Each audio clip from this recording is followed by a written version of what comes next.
Hello! Welcome to the UNLV Writing Center workshop on MLA Style 8th edition. MLA is the formatting you will often use for papers in the humanities. It is used typically in philosophy, art history, theater, and English literature classes. Do check with your instructor to be certain that you should use MLA style. It is not always guaranteed. We also want to let you know that the new 9th edition of the MLA Style Guide comes out in April 2021, so make sure that you should be using the 8th edition for your paper. As soon as we can, we will have an updated video with the 9th edition formatting changes posted for you. In today's workshop, we will focus on the general formatting of MLA documents. This includes learning how to set up correct MLA headings, as well as learning how to use in-text citations in this style, and how to format works cited pages. While learning MLA formatting might feel like an additional step that can be bothersome, knowing MLA style conventions is an important tool in and beyond the university experience. First, it is helpful for avoiding plagiarism since it allows you, as a writer, to show where you are using ideas or data that is not yours.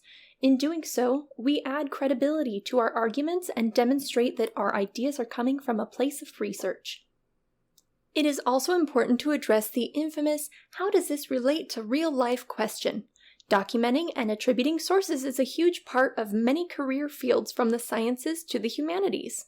In some cases, failure to cite a source correctly can not only bring negative consequences to the company you work for, but for your employment and credibility as well.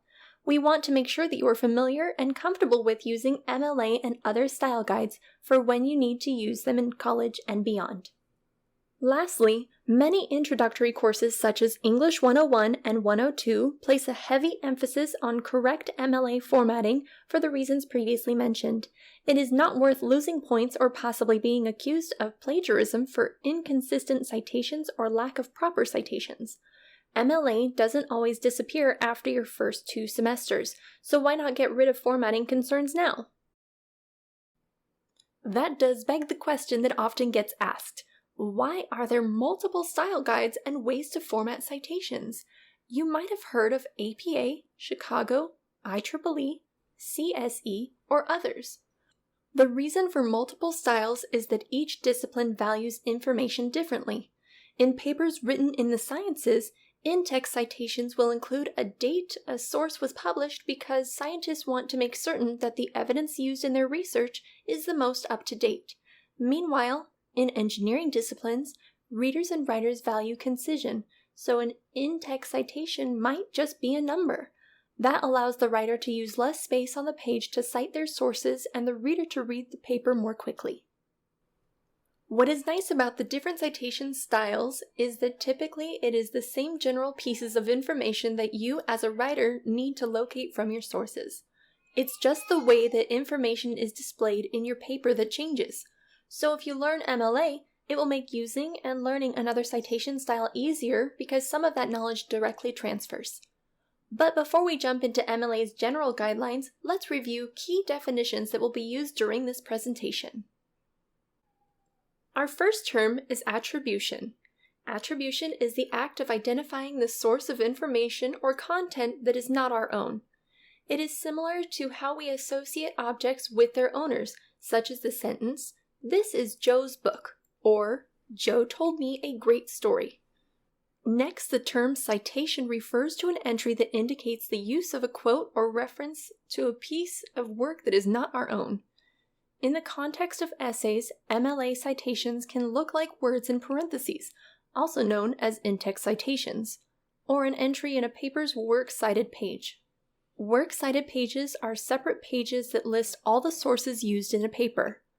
Works cited pages come at the end of a document unless otherwise specified. Signal phrases are used to attribute a source within the language of a sentence. We will see examples of signal phrases later in this presentation.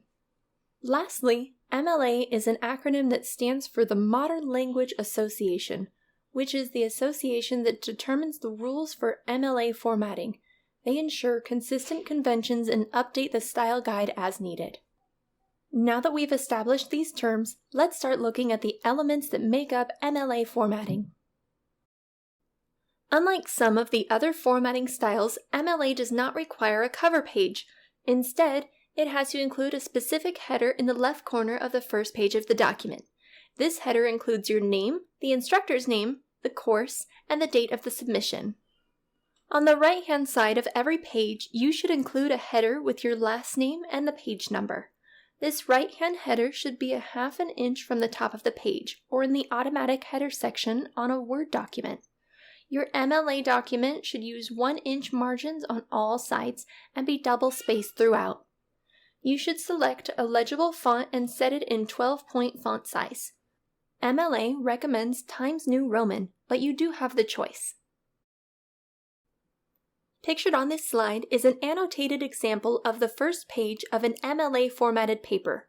You'll notice the right-hand corner has the writer's last name and page number 1/2 inch from the top. You can also see the left-hand corner has a longer header that includes the writer's full name, the name of the professor, the class title, and the due date of the assignment, formatted with the day before, the month, and the year. You should try to make sure that both headers are the same size and font as what you use in the body text of the paper. Often, automatic settings on word processors will have the font set to something like Arial or Calibri. When thinking about your own title for your paper, it doesn't receive any special treatment like bolding or all caps. It should be centered on the page, and the first letter of all important words should be capitalized. The only time it gets special formatting is when you have a title within your title, like Exploring Gender in Shakespeare's The Tempest, in which case the contained title should get its appropriate quotation marks, italics, or capitalization. We'll discuss the formatting of titles more later in the workshop. Also notice how all text in the headers and through the rest of the paper is double-spaced. Additionally, except for the header in the right corner, all margins should be set at 1 inch. Check that in the word processor's settings because often the default is set wider. There should also only be 1 space after a period or other concluding punctuation. Do not try to add extra space between sentences, between lines, or in the margins, and do not increase font size to make the paper seem longer. Professors are not so easily fooled. Please remember, though, that you should always follow your instructor's guidelines for formatting a paper. Some professors like variations of MLA, and they are the ones you are writing for. If they ask you to do something different, do it. Now, an important part of any paper that uses outside resources is citations. When you refer to another work within your own writing, you must always use an in-text citation. In MLA, in-text citations always include the author of a source's last name and the page number where the information was taken from. As shown, you should indicate this with parentheses and a simple space between the last name and page number. One thing to note is that if you use the author's last name in the signal phrase like the article by Jones showed ... or the source is the same as the one you just cited, you can limit your in-text citation to only a page number. In-text citations follow the material from the source, which means it often comes at the end of the sentence. If you paraphrase something by explaining the idea in your own words, the citation should follow the paraphrased part to show the idea itself is not your own. Citations always come before the punctuation of a sentence to show that it is still part of that sentence. No matter how you introduce or talk about the source, every in-text citation must correspond with a reference on the works cited page. This slide illustrates the 3 examples just discussed: a citation after a quote, a citation after a quote with a signal phrase that identifies the author, and a citation after a paraphrase of a quote. The picture on this slide shows how an in-text citation works to point the reader to the source in the works cited page. We don't put all of the information about the source in the sentence because it would be too long and overwhelming if there are multiple citations on the page. That's why the in-text citations are short. A key thing to remember then is that if you cite a source in the text, you must also include 1 works cited citation entry for that source. Likewise, if you have a works cited citation entry for a source, it must be cited in the text too. We see the Kuntz source is cited as we have mentioned. Then the Buchanan source doesn't have a page number because it is an electronic source, a website that doesn't have page numbers. So the citation only includes the author's name. And finally, with the Monroe and Monroe source, there are two authors, so both names are included in the in-text citation. There are other instances that might change the in-text citation, such as if there is no author or 3 or more authors. Please see our handout on MLA in-text citations to make sure you know what to do in those situations. This and other handouts mentioned in this workshop are linked in the video description below. One other thing for you to note is that the first word of the in-text citation matches the first word of the works cited citation entry. That is always the case. Before we move too far away from the in-text citations, let's discuss how we attribute the source to these quotes in a signal phrase. The first time you bring in a new source to your writing, you should fully introduce the author and the source for clarity. Full introductions generally include mentioning credentials of your sources to demonstrate that your source is credible. Just like in this example, using a signal phrase does not mean you don't include an in-text citation. The page number still needs to be included at the end of the sentence. When using a signal phrase, you should use one of the shown verbs of attribution. Be as precise as possible in indicating how the author you're signaling presents the material. Here are 2 examples of using attribution. Again, if you don't use a signal phrase, like in this first example, you need to include the author's name in the in-text citation. In this instance, when you're integrating a quote into your own sentence, you should use brackets to change any necessary parts for sentence structure, like verb tense or eliminating a capital letter. You simply put brackets around the part of the quote you changed to make it flow into your sentence. Sometimes the portion of information you want to quote cannot be cut down any further and you have to use a block quote. A block quote is necessary when your quote runs more than 4 lines of your paper. Block quotes have their own special formatting. You have to first introduce the content of the block quote in the preceding sentence and end that sentence with a colon, which signifies the block quote is coming. Next, begin the block quote on a new line and indent the whole quote 1/2 inch from the left-hand margin, so 1.5 inches total. The whole quote is double-spaced like the rest of your paper. What's odd about the block quote is that you use a colon at the end of the introductory phrase. You do not use quotation marks, and you put the parenthetical citation after the ending punctuation of the quote. Here's an example of a block quote. Note the indentation, colon, and spacing. Also notice how the citation hangs at the end by itself and how the paragraph picks back up on the next line after the quote.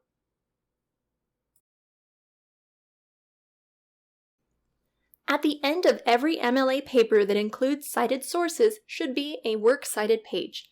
The works cited page documents all the sources you used in your paper and gives your reader enough information for them to be able to find them. The first step to formatting your works cited page is beginning it on its own page. You can do this by inserting a page break after the end of your written paper. On this new page, you should have the title of the works cited centered on the page. Also, like the rest of your paper, your works cited should be double-spaced. Since the citation entries on the works cited page are already double-spaced, you don't need extra line spacing between them. Another big part of formatting the works cited is adding a hanging indent for all lines after the first of each citation. These hanging indents clearly mark the beginning of each citation. We'll show you how best to format the hanging indents on the next slide. Finally, make sure you've listed your citations in alphabetical order by the author's last name or the first word of the citation entry if the text does not have an author. Again, see our MLA works cited page handout if you have a source with no author. If there are multiple works by the same author, use 3 connected hyphens to stand in for the author's name after the first entry. In these cases, the title of the work will make the decision for alphabetization. Here's an example of an MLA works cited page. Please note the hanging indent, title, and alphabetized order. To most effectively create the hanging indent in Microsoft Word, highlight all of your citation entries on the Works Cited page, and on the ruler ribbon, hover over the bottom caret until you see Hanging Indent appear. Then you can slide that caret over and all but the first line of every entry will indent. Now, some helpful notes about MLA rules. First, let's look at formatting titles of the sources being referenced. When formatting titles in MLA, capitalize all nouns, pronouns, verbs, adjectives, and adverbs. Usually, the main words in a title are capitalized. What does not get capitalized are articles, like the, a, an, prepositions, conjunctions, like and so, and the to in infinitives, like how to juggle. In this sense, most little words or words under 4 letters don't get capitalized. In MLA, you should always italicize self-contained independent sources like books, anthologies, movies, albums, databases, and journals. Smaller works that could be contained within these larger works, like short stories, TV episodes, songs, chapters, and articles, should be formatted with quotation marks around them to represent their containment. Finally, some works get neither italics or quotation marks around the title and only take capitalization. Examples of these include scripture, laws or political documents, conferences, seminars, workshops, or courses. Here are 2 sample works cited entries where you can see the formatting of different kinds of sources. In this case, the formatting for a print book is different than a print article from a scholarly journal. Note that there are even differences between print and online articles, so make sure to review different formula options before turning in your paper. For information on which citation formulas to use, see our handout on MLA citation formula. For sources found on a website, if the publisher's name is the same as the website name, only list it once.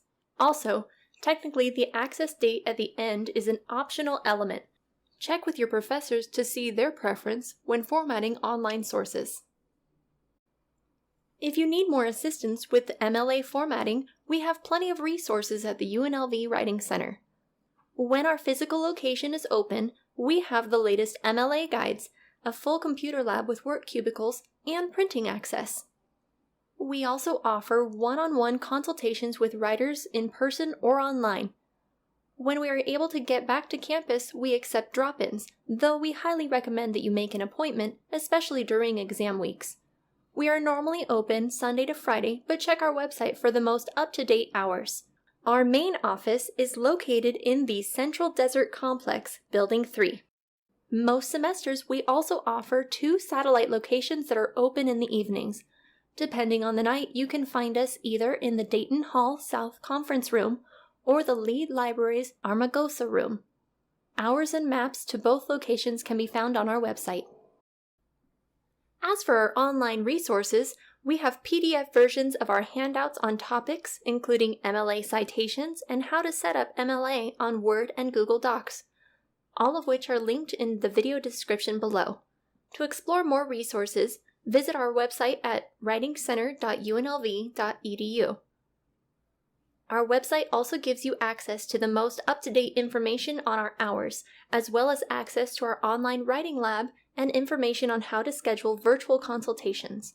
On our website, you'll also find other workshops like the one you just watched, as well as a schedule for any in-person workshops we may offer, and more. You can also contact us with quick questions, which is any question that will take us 10 minutes or less to answer, without having to schedule an appointment. Send us an email or Google chat at writingcenter@unlv.edu or give us a call at 702-895-3908. Do you have any questions, comments, concerns, or corrections for any of the materials presented? Contact the Writing Center at writingcenter@unlv.edu and we'll get your questions answered or take feedback on how we can improve. For the latest information on Writing Center happenings, follow us on social media. You can find out information about Writing Center and UNLV campus events, learning writing tips, expanding your vocabulary, meeting our consultants, finding some motivation for writing, and much, much more. We look forward to working with you in the Writing Center. Happy writing!